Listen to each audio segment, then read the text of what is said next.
Subscribe to our YouTube channel and don't forget to press the bell icon to get all the latest updates.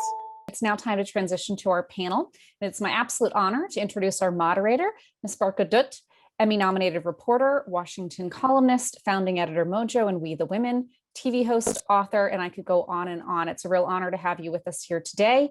The floor is yours. Thank you very much, Ms. Floyd, and that was an absolutely riveting presentation, Samantha. It really, some of the data and the statistics really leapt out, and I think we're going to have a really interesting conversation and also a very timely one, especially given the sort of standoff between India and China that is unfolding in the Himalayas, even as we speak, and entering now its second year. Let me introduce our panel of experts, all very distinguished people. One by one, Ambassador Shivshankar Menon is with us, old friend, also a chair of the Center for China Studies at the Ashoka University, has been the National Security Advisor and the Foreign Secretary of India, so really does have an inside track view of what we're going to be speaking about. From Nepal today, I welcome Kamal Dev Bhattarai. He's a veteran journalist who's been writing in particular on Nepal's foreign policy, both vis-a-vis India and China. And of course, in this region, these are powers that are competing for influence, and for smaller countries like Nepal, that's a kind of possibly claustrophobic position to be in, and we'll hear more from him on that. And finally, let me welcome Antoine Levesque, who researches South Asia at the International Institute for Strategic Studies. So welcome all three of you. Ambassador Shivshankar Menon, if I may start with you. Some of the things that leapt out from that presentation was a very targeted, what Ms. Custer called financial diplomacy, but as a layperson journalist, if I had to just say it coarsely, it looks like basically China is buying influence, using money to buy influence, whether with language, cultural center, but also investing in infrastructure. And the three provinces that were named as the three most targeted provinces, Sindh and Punjab, both in Pakistan, and then Turkmenistan, will come as no surprise to at least strategic affairs watchers in India. But when we see the kind of spend, $127 billion over 18 years, what does that say for how other countries, India, Russia, other countries in South and Central Asia, need to adjust? Is this now a battle of dollar spend for influence in this part of the world? Thanks, Barkha, and thank you for giving me such an easy question. Right? This is really the core of the report. It's very hard to say, because if you look at the rest of the report, what it suggests is that financial spend doesn't automatically or easily translate into influence. In fact, where China spends the most money, US favorability ratings go up. And that's something that's rather hard to explain. I think the report suggests a reason why. I think elites look at the financial spend and consider that more important than perhaps the public does. But for me, the big takeaway from this is that there isn't a direct line between how much money China spends, how many Confucius Institutes she opens, and the actual ability to create outcomes, to determine political, economic outcomes in the recipient countries. And now you can understand why China is doing this. After all, today, this part of the world is the center of global geopolitics. I mean, China's contention with the US has sharpened. South Asia, which was a geopolitical backwater during the Cold War, when the main fault lines were in Europe, is now front and center to geopolitics. So you can understand why you see this tremendous spread and this great increase in what China is doing. But at the same time, China hedges her bets. India is the biggest recipient of money from the Asian Infrastructure and Investment Bank created by China. In fact, at one stage, it was almost half of what it was handing out in terms of loans. So this is a very complicated issue. I think for me, the ultimate test of what we've just heard is can China create or determine outcomes? There I'm not so sure, because when you look at the perceptions part of this report, which I think is the very important part of it, perceptions seem to vary. And, but let me, if I may just jump in and push you. Sorry. Apart from COVID, if you look at the charts in the report, in most other respects, this tremendous effort on the financial, cultural, language, scholarships, education side has not translated into a great rise in favorability or in ability to create outcomes. Yeah, so I'm sure we'll talk about COVID separately, but let me just push you a little bit on this notion of favorability and argue that Beijing possibly doesn't care that much about being loved and cares less about goodwill or about the outcomes.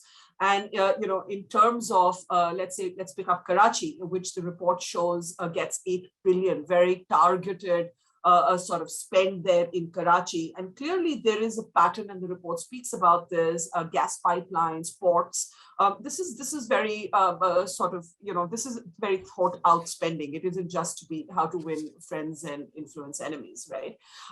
So in terms of outcomes, let's shelve favorability and goodwill and say, who cares? In terms of outcomes, Pakistan, for example, many in India almost see it as a sort of vassal state of China. So is it not able to influence and steer outcomes with that kind of spend?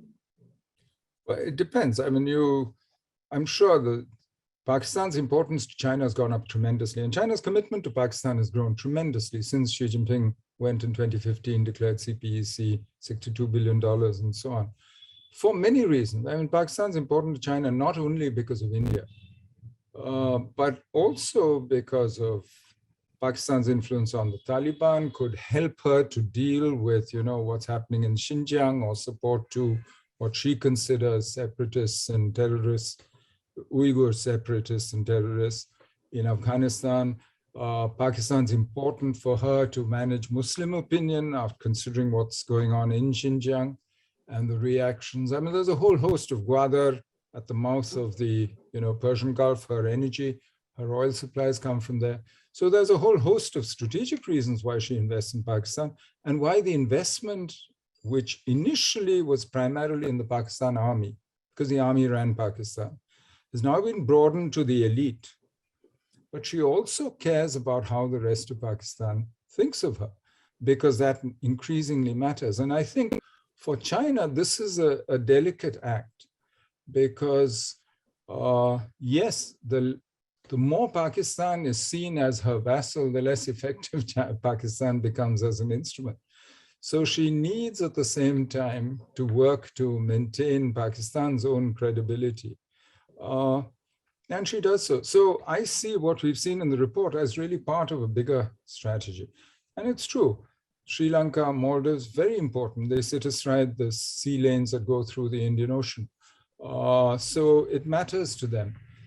But public opinion favorability differs in its power to determine policy. I mean, in India, it matters. It's a democracy.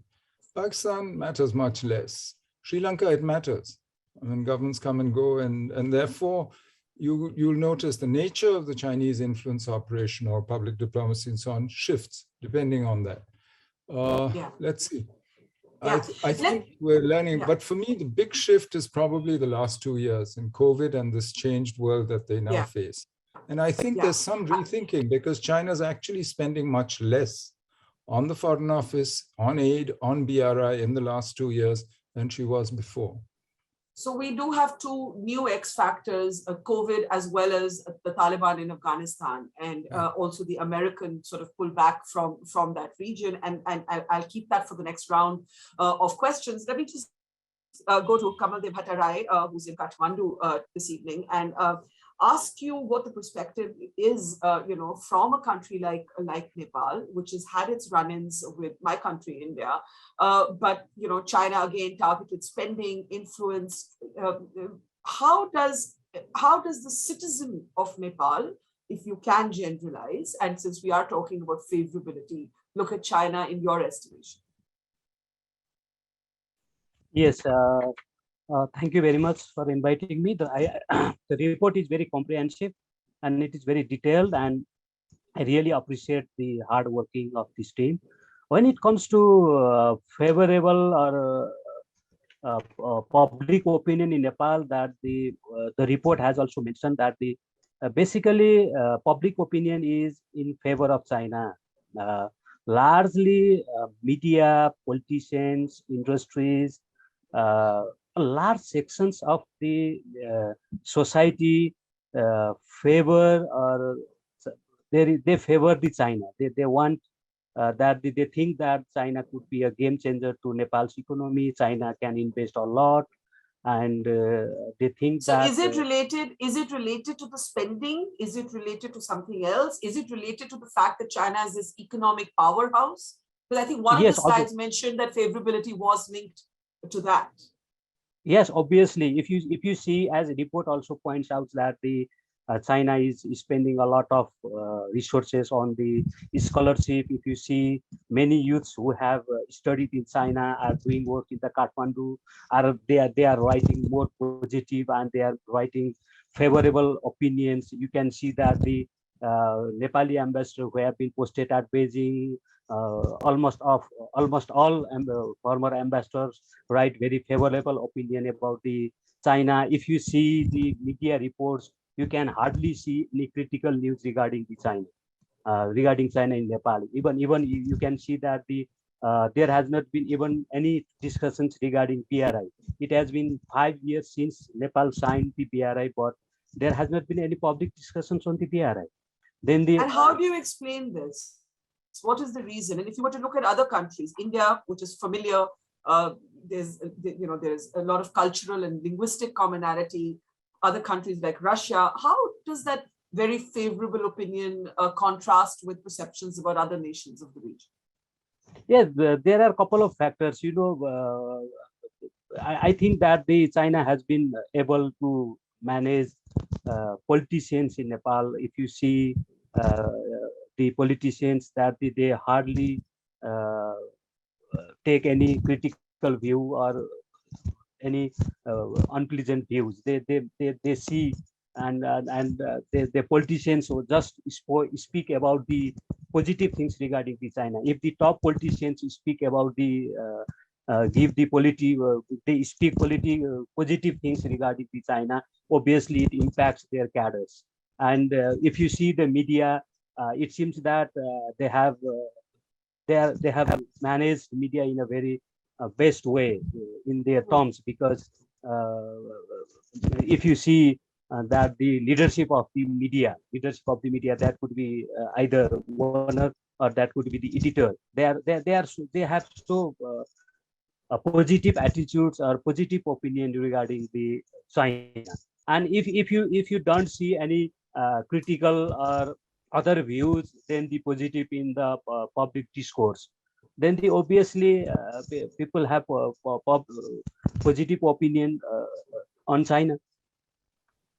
Okay, it's quite interesting because from your perspective, China has achieved to that degree its outcomes in Nepal, but has it really? We'll break that down in a few moments from now. Let me go to Antoine now. The Quad was created as a kind of counter to China's rising influence, or aspiration at rising influence in this part of the world. But that's had its own sort of hits and misses, as it were. And with the Americans leaving Afghanistan, there is a sense that there is a kind of gaping hole that the United States has created for itself in its strategic aspiration here, and therefore it would need to look towards, let's say, India to almost play a proxy role. But India's approach to diplomacy is extremely different from China, which takes us back to Ms. Custer's report and the $127 billion and the soft power and the economic power getting integrated. Do you see countervailing sort of counters to China's influence? And given what we learned from Samantha's report, do they work? Can they work? Thank you, Barkha. First of all, I'd like to thank AidData and William and Mary for the opportunity. I think the report is groundbreaking. I think its comprehensiveness, its comparative perspective, and the data analytics which underpin it are really very worth recommending.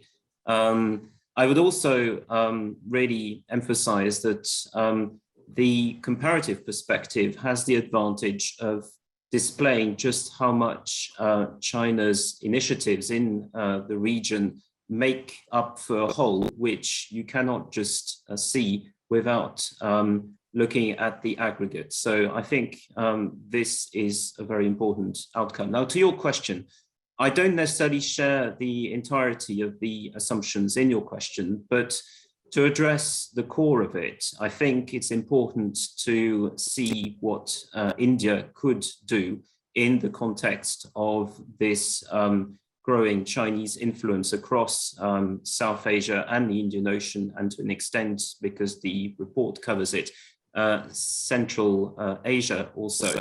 I think the Quad in that perspective and India's membership of it brings a lot of momentum to a coordinated approach between India's own perspective and that of other major nations, not just in Asia, but of course within the West. And I think it's important here to distinguish two things, which you did also in your question. First, India has its own approach to the region, and I think India, as Ambassador Menon indicated, is focused on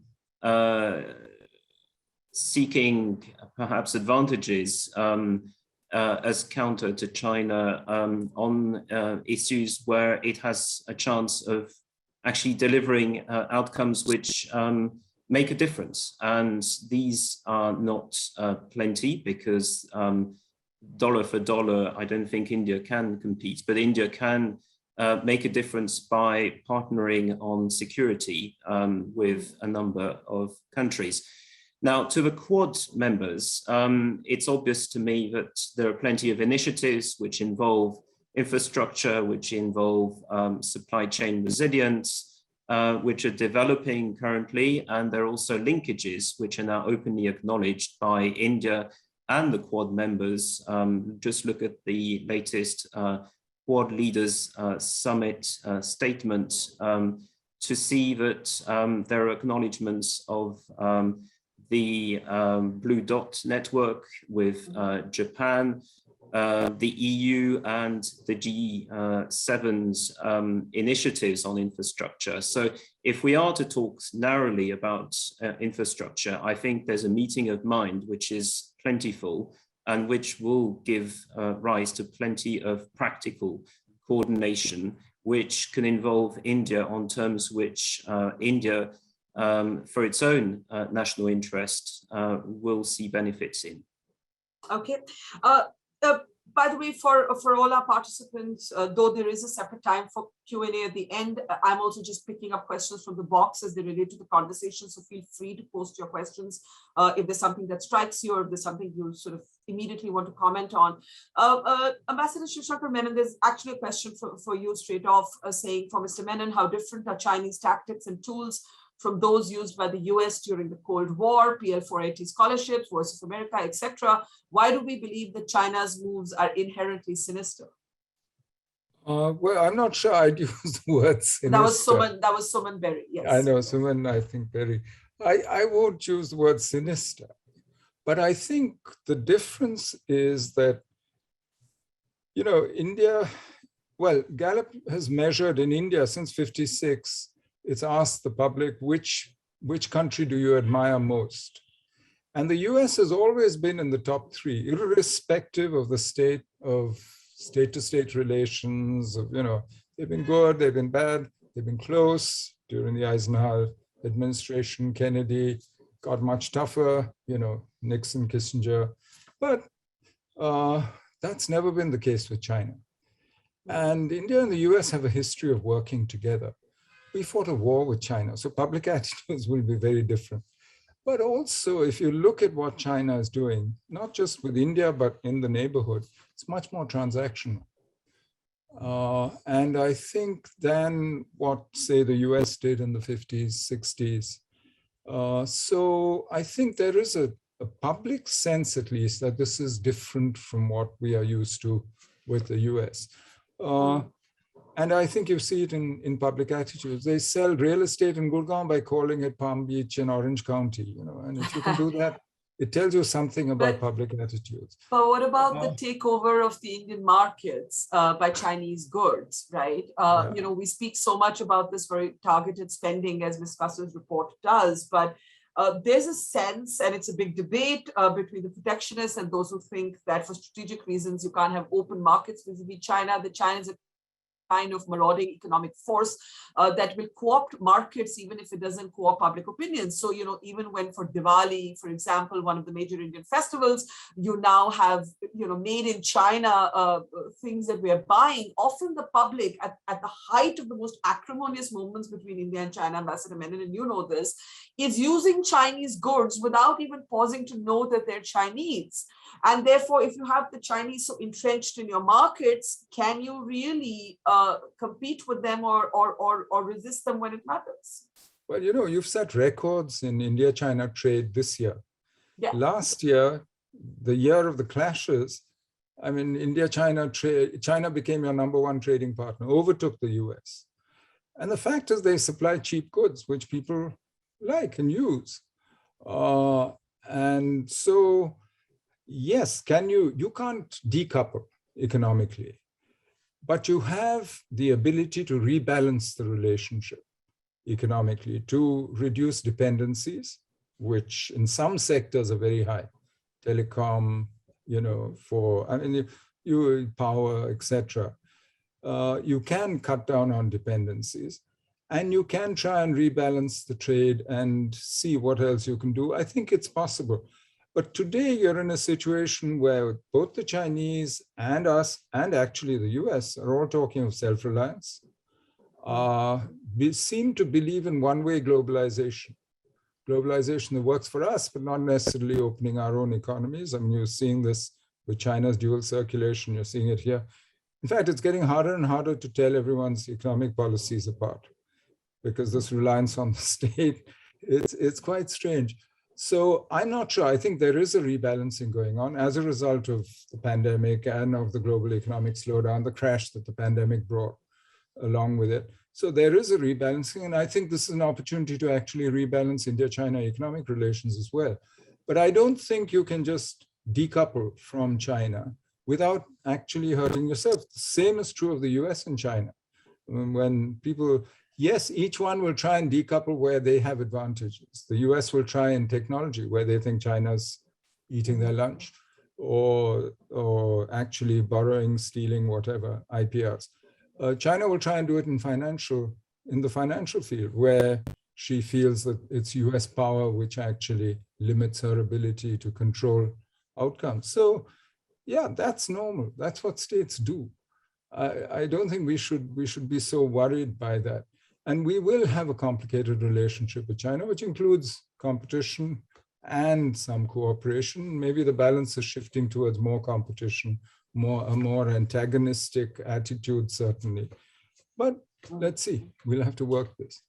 Well, India and China, of course, also currently have a militaristic standoff, and that is, you know, I'm just wondering how much that is in fact going to change policy in the region, and maybe we can pick that up in a moment. But Antoine, to Ambassador Shivshankar made a very interesting point about a kind of economic nativism, or he said self-reliance, I'm calling it that, from Make America Great Again to Made in India. You know, beyond the sloganeering, do you really see a rebalancing of the global order, of markets, of economic policy, of the instinct to have open markets? Is the next phase, given the data we're seeing, and given how much of this report actually tells us about, you know, focuses on the economics of it, do you see the next phase being a kind of trade war between the great powers?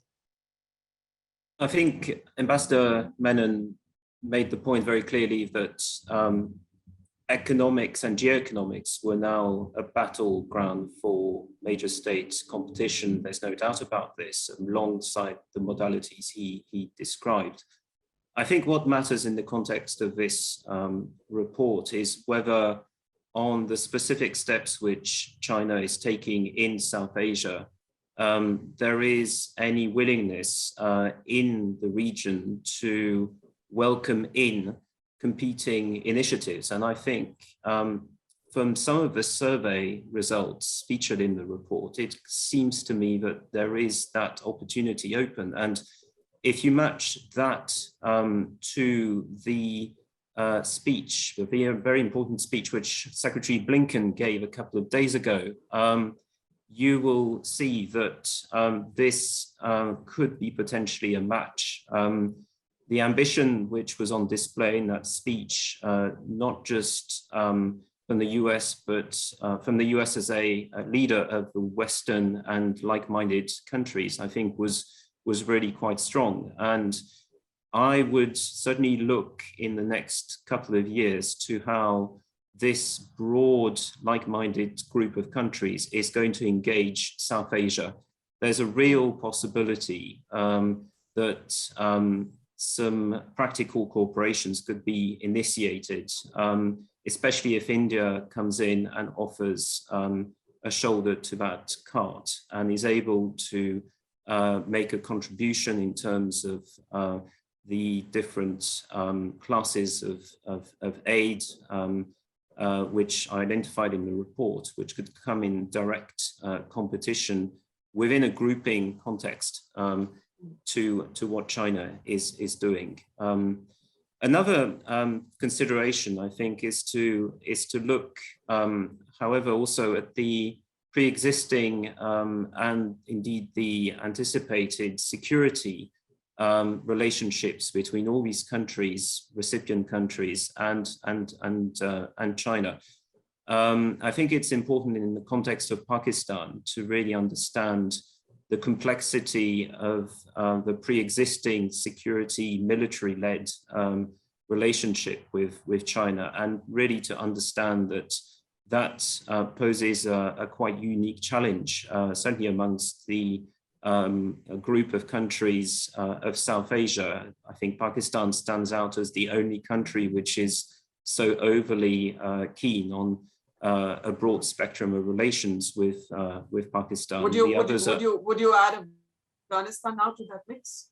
No, I would not. No, I think the Taliban are currently in a particular situation which is eminently tactical and short-termist, whereas Pakistan has made some choices for the long term, and that distinguishes Pakistan from a number of attentist or opportunist countries in South Asia, and it certainly distinguishes it from India, which consistently has opposed that Chinese presence. So in the case of Pakistan particularly, there's a very interesting piece whereby in the coming months, you might see a broad interest of major powers trying to converge on making some competing offers to Pakistan to suit its current geoeconomic aspirations. While at the same time, Pakistan feeling that it has a particular balance to strike between these aspirations and this ever greater Chinese involvement. Okay, it's interesting that you think that the Taliban's sort of overtures or receptiveness to the overtures from the Chinese are tactical, not necessarily long-term strategic. And I will ask Ambassador Menon to dwell on that as well. But Kamal Dev Bhattarai, you said in your opening remarks how Nepal, China had managed everybody from the media to institutions to the politicians. But how does Nepal then see the other countries? How does, what about India, Russia? Does Nepal feel squished between these great powers or aspiring great powers? Yeah, when it comes to great power, that the Nepal's stated position or the opinion of the ruling opposition, all politicians are of the view that Nepal should adopt a balanced relation with great powers. When it comes to Russia, it doesn't figure out prominently in Nepal, and there are not much discourse regarding the Russia. Then when it comes to India, then the public opinion on the India is, as you know, very fluctuation. Sometimes it goes high and sometimes it goes low. and the regarding the India, that that this is more about the reactive instead of the systematic or the other things. Then the people react on the basis of certain incidents that happen somewhere, and the such type of things. Still, Nepali people think India as a major development partner, and the all people know that the Nepal is heavily dependent on India for the trade, supply, and everything. And when it comes to America, that the America obviously to have a very positive opinion, or regarding America, there is obviously a very positive public opinion, except some few things. Then the if you see the only America has, there is a positive attitude on America, but only on the latest time that the MCC project has run some controversy in Nepal, and the public opinion and Nepali society is divided regarding the MCC. But if you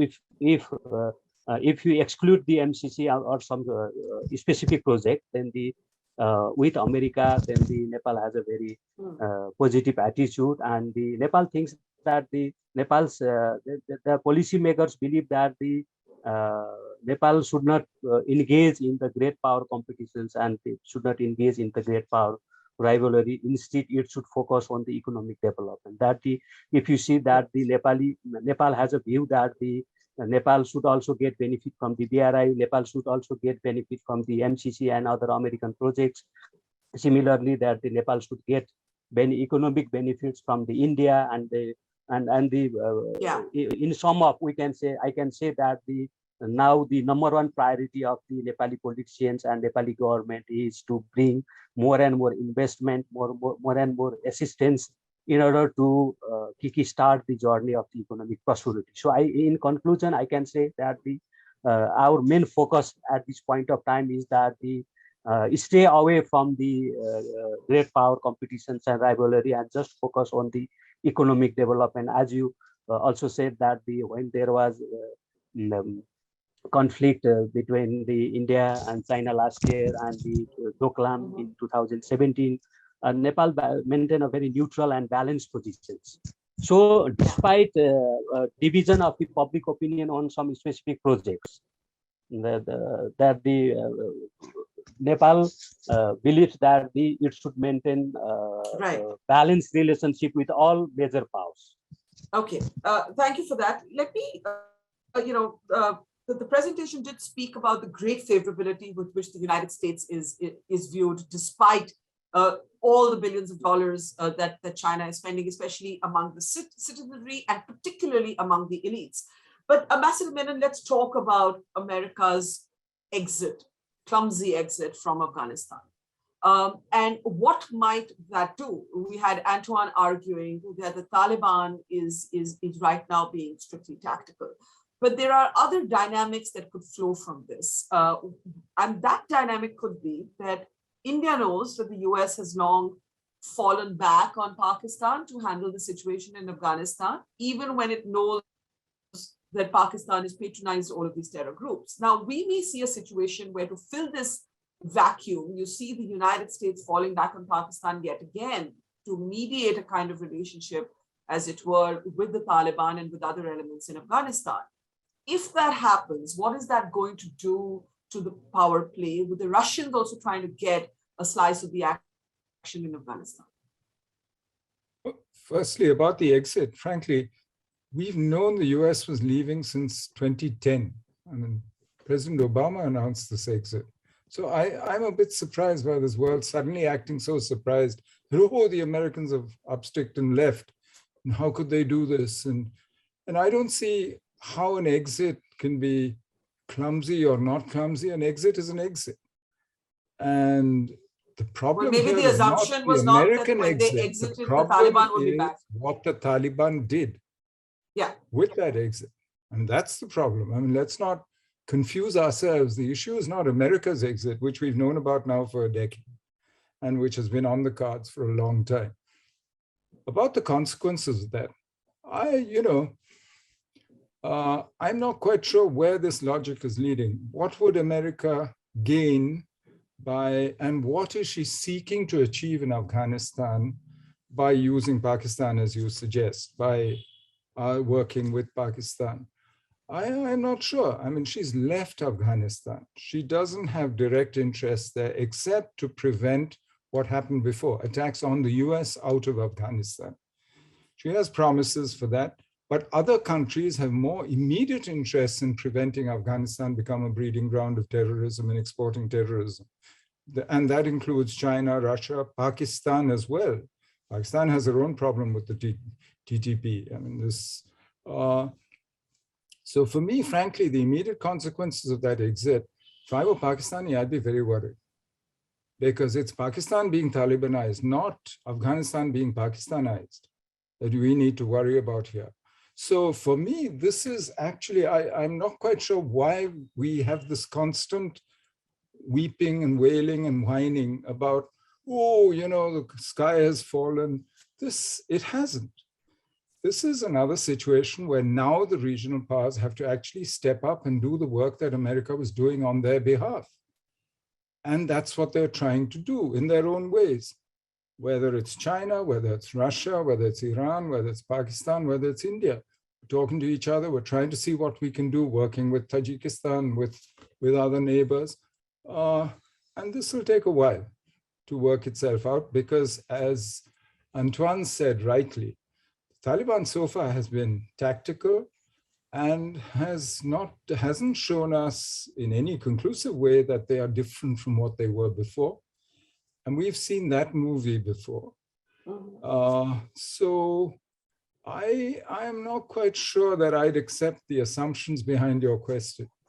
I mean, the US might decide to work with Pakistan for their own reasons, including the fact that, you know, the idea of Pakistan being entirely dependent on the Chinese is not a very good prospect from their point of view. Frankly, it's not a very good prospect from our point of view either. And there's no question about Pakistan's strategic location and its weight. It is a big country. So yes, the US might work with Pakistan, but I don't see it as being motivated by influencing the course of Afghanistan. I think that decision is over. The US is gone. And I'm not sure that that's where it will go. If it did, it would be amazing. It would be logical and unlikely to achieve anything. Antoine, do you agree? In relation to the report, I think it's really important to look at the indicators which are used throughout to judge the degree to which China is keen to make inroads in the region.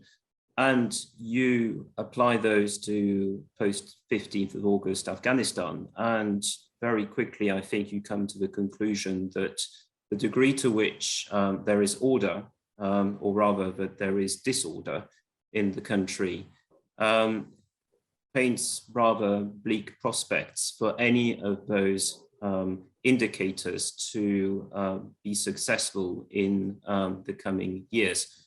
So that poses an interesting question, which arcs back to a particular narrative which prevails in Pakistan, which is that the China-Pakistan economic corridor is destined ultimately to extend into Afghanistan and onward into Central Asia.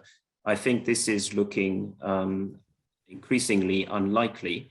There is the possibility, I think it's diminishing by the day, that the Taliban regime might be in a position to sustain itself for a long enough time as to create a somewhat favorable policy environment, which would encourage the Chinese to come in and adapt some of their approaches discussed in the report to the new state of affairs there.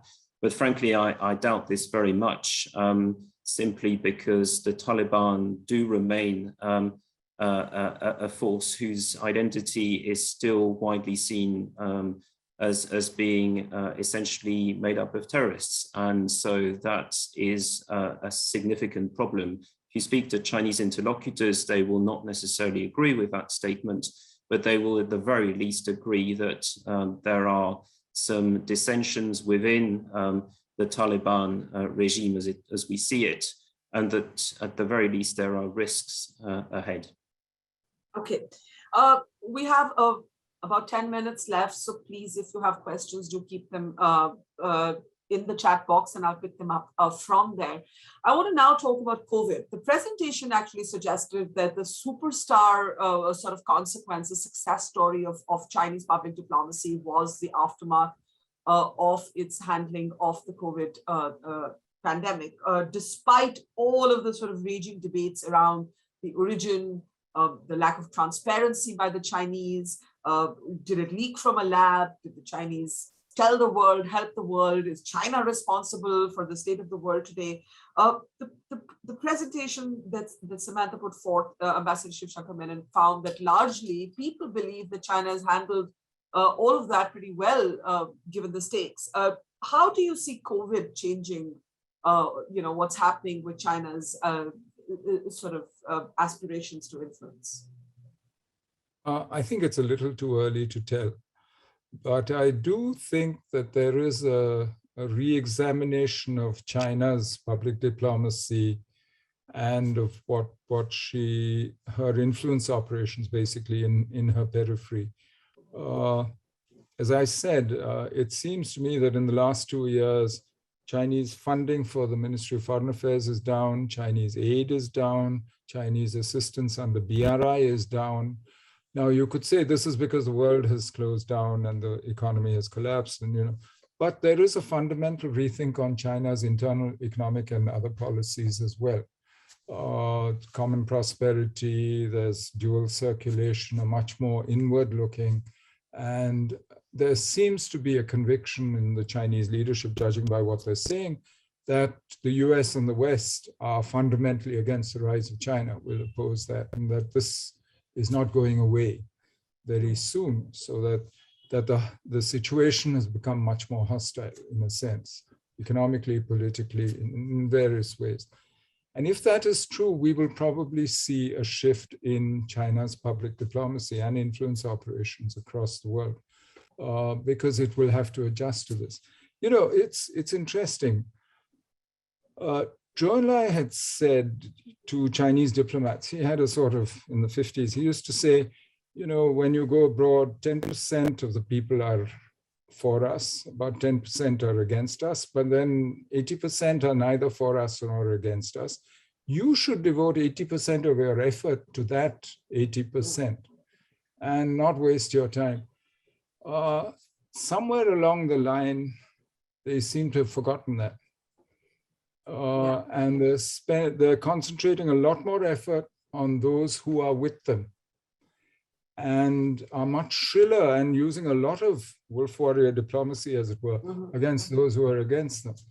And I'm not sure that this balance is working very well, because overall, if you look at China's favorability ratings, quite apart from COVID, and COVID, I think, is not representative of the whole, as you saw from the charts in the report. If you look at it, that balance, I don't think is working very well. So I do think that they will probably, but that's only an opinion right now. Yeah. We'll have to wait and see before we find out. And I think there was a question at the beginning of the Global Times headlines. I mean, they're very, very shrill, very, very aggressive, very, very in your face. And is that working, not working? How will COVID play out? Mr. Bhattarai, in Nepal, COVID and China, are those two words said together or not at all? Yeah, let me say something, a few things regarding the China's public diplomacy in Nepal after COVID-19. Then as you see that even during the pandemic, China is more engaged with Nepal through public diplomacy. Then we have seen that the Chinese Foreign Ministry is organizing a series of meetings with South Asian countries, including Nepal, that even it has been mentioned at the initial parts of the report that I think there has been at least 4 or 5 meetings by the Chinese Foreign Ministry with South Asian countries, including Nepal. And the another thing is that we have seen that soon after the soon after the vaccination was inaugurated, that we saw that India obviously became the first responder, or India was the first country to provide vaccines to its South Asian countries. But But after the surge in the case in India, then the India stopped all the supply of the vaccines, and the China filled the void, and the China provided a lot of vaccines to the South Asian countries, including Nepal. And you can see that the now South Asian countries are using more vaccines, more Chinese vaccines than the vaccines of the India or America. Then the another thing I have seen is that though there is no physical still there is no air connectivity. Air connectivity has not been resumed between Kathmandu and Beijing, but through virtual means that the China is engaging with government officials, ministers, politicians in every sector. You can see on the interaction is taking place on I think on the daily basis. Virtual meetings, there are a lot of virtual meetings are going. So the China has not led to disconnect its public diplomacy or the other things even after the even during the COVID-19, even during the Corona time, that it is extensively engaged with Nepal through the various means. So as you said that the in other countries, mainly in the developed countries, there were the issues of the origin of the virus and the China's handling of the COVID. But this issue, there are not any public discussion in Nepal regarding these issues. Then what has been discussed is that the China is with us, China is providing medical equipment, China is providing vaccines, and you cannot see any debate and discussions regarding the handling or origin of the virus, or it seems that the international debate or discourse has not arrived in Kathmandu. Then it is only about the health. Thank you for that. And I think every country will, of course, be guided by its own self-interest in their responses instead of absolute sort of moral principles on this. Antoine, on COVID, I think Ambassador Menon is correct. We simply don't know. And that's why I found it so interesting that that Samantha's report actually, it was on the top of the list of public diplomacy successes. And in some ways, perhaps it is, because, what is the cost for China? So far, not much. I don't think that was a question, but I think it's important to highlight, as you said, what Ambassador Menon said himself at the start. We don't know, and I think it's an obvious case sitting in London that the COVID crisis is not over, and there will be more opportunities for vaccine diplomacy, and we're seeing a number of countries stepping up their interventions in that respect. Not just in Europe, but the United States also. And the public diplomacy around the deliveries of those vaccines is only going to get more intense. The other thing, of course, is that it's hard to see really where the pandemic is going to leave countries in the region in terms of their fiscal constraints at the end of all this. We're on the cusp of a raise in interest rates. Also in America, a raise was announced earlier today. In the UK, it has started. This is going to have a huge impact on dollar-denominated debt across the world. And this is not the direct result of the pandemic, but it's certainly been brought forward by the pandemic. So has also this tighter geopolitical contest, which I think Ambassador Menon and Mr. Bhattarai referred to both. There's a simultaneous, it's been simultaneous, this sharpening of tensions with China during the pandemic. It's partly due to the pandemic, if one believes that China, particularly in 2020, was very opportunistic. But the upshot of all this is that we're seeing a vastly different picture geostrategically today, already compared to early 2020. And by the time the pandemic is actually over or is not being felt anymore, I think we're going to see more changes. So it's really hard to be definitive on this. Let me just end by asking you, Antoine, and then giving the last word to Ambassador Menon about the Olympics. varied responses globally. India, despite being in a military standoff with the Chinese, is not joining, for example, the US diplomatic boycott of the games. How do you see that playing out? And different countries obviously guided by different impulses. There's some feeling more the need to balance despite confrontation. India is a key example. I think countries are putting their own national interests first in responding to this de facto wave of political boycotts of the Olympics. We're seeing some degree of coordination, I think, but ultimately it is down to individual countries, and some of them are justifying their positions, others are not. And this fits into different countries' outlooks in terms of diplomacy and face-keeping and face-saving with China. I wouldn't want to second guess what India is doing. I would just note, for instance, that in 2023, there is a G20 summit, which India will be hosting, and that President Xi will be invited to this. Ambassador Menon, let me give you the last word on that, on the Olympics, and if you can I get a few seconds? Can oh I yes, get of course. Yes. Of Yeah. course. Let me correct, or let me clear some confusions. That I didn't intend to say that the China has managed all, but what I intend to say is that there is favorable public media are more positive to carry the China news, and it may give negative connotations that the China has managed all. I didn't say that. What I said is that large sections of the politicians, larger sections of the civil society, media have a very favorable opinion on China. Okay, got it. Sorry, Ambassador Menon, I was just giving you the last word, picking up from also what Antoine said about the Olympics, but also if you had anything, any of the sort of data points from the report that we have failed to cover in this conversation as we close.